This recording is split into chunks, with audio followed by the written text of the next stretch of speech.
Dr. Zethkar's four eyes darted between the holographic displays floating around his chitinous form, each one showing the same disturbing data. The Velthari cubs, apex predators from the death world of Skarmoth, had been restless for 17 rotations now. Their bio readings spiked erratically, their massive forms twitching in their containment pods, claws extending and retracting in unconscious hunting motions. Still no pattern?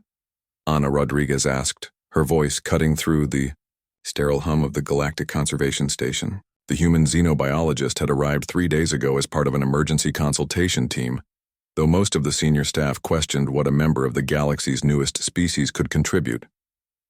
None. Zethkar clicked in frustration, his mandibles chattering. The cubs should be in deep hibernation until their 4th molting cycle. Instead, they exhibit behaviors consistent with active predation readiness. The monitoring algorithms cannot identify any environmental trigger. Ana stepped closer to the observation window, her brown eyes studying the 6 cubs floating in their biosuspension chambers. Each Velthari was roughly the size of a human adult, even in their juvenile state, with metallic scales that shifted color based on their emotional state. Right now, those scales flickered between deep crimson and mottled black, colors that typically preceded a kill. What about their homeworld conditions? Maybe something's off with the atmospheric mix, or... Everything is precisely calibrated, interrupted Dr. Helen Vasquez, Ana's research partner who was reviewing the technical specifications on her tablet. Temperature, humidity, gravitational field strength, even the molecular composition of their breathing medium matches Skarmoth exactly. Helen looked up, her green eyes meeting Ana's. Whatever's causing this, it's not environmental. Zethkar's smaller secondary arms gestured toward a cluster of floating data streams. The cubs are orphans, rescued from a solar flare that devastated their birth colony. They have never encountered another sentient species. The containment facility is isolated. No other life forms should be able to influence them. Ana pressed her palm against the observation window, and something remarkable happened. The nearest cub, despite being in biosuspension, seemed to orient toward her. Its massive head turned slightly, and for a moment its scales shifted to a softer silver blue. That's impossible, Helen whispered. They're in full stasis.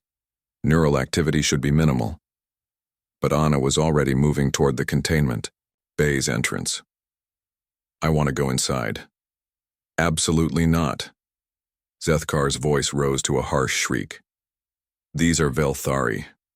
Their kind conquered 17 star systems before the Galactic Council contained them to their homeworld.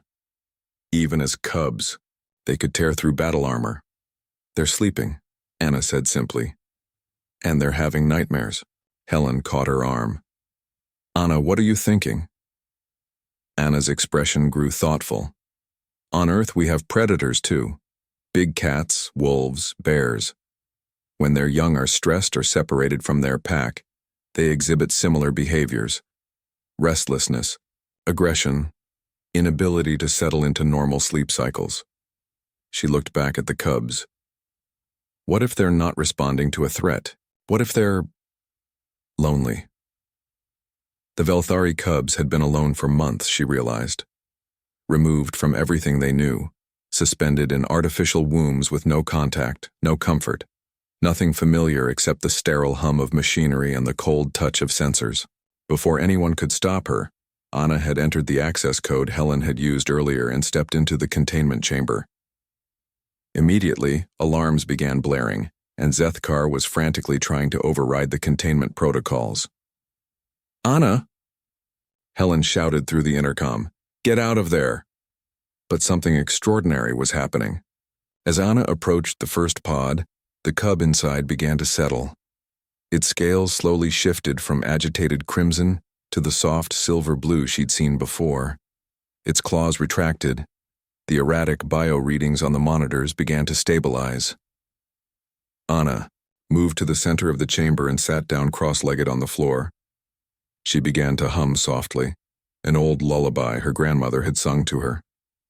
The melody was simple, ancient, carrying within it thousands of years of human mothers comforting their young. One by one, the cubs began to calm. Their restless movements ceased. Their bioreadings dropped to the deep, steady rhythms of genuine hibernation. The scales across all 6 cubs settled into peaceful patterns of deep blue and silver. "Remarkable," Zethkar whispered, his scientific curiosity overriding his panic. "The neural activity patterns are... I have never seen anything like this." Helen was frantically taking readings. "Anna, their stress hormones are dropping by 40%. Cortisol analogs are reaching baseline levels for the first time since we've been monitoring them." Anna continued humming for another few minutes, then quietly rose and exited the chamber. The cubs remained peaceful, their first truly restful sleep in weeks. "How did you know?" Helen asked. Anna smiled tiredly. "Because sometimes being the newest species in the galaxy means you remember things the older ones have forgotten.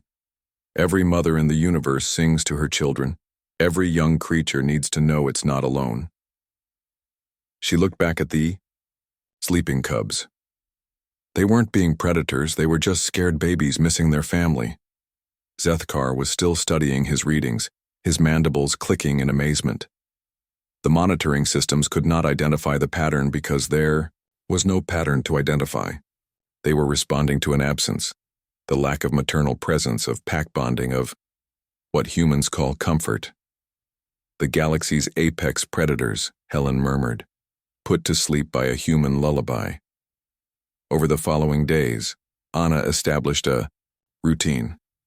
Twice daily, she would enter the chamber and simply sit with the cubs, sometimes humming, sometimes just being present.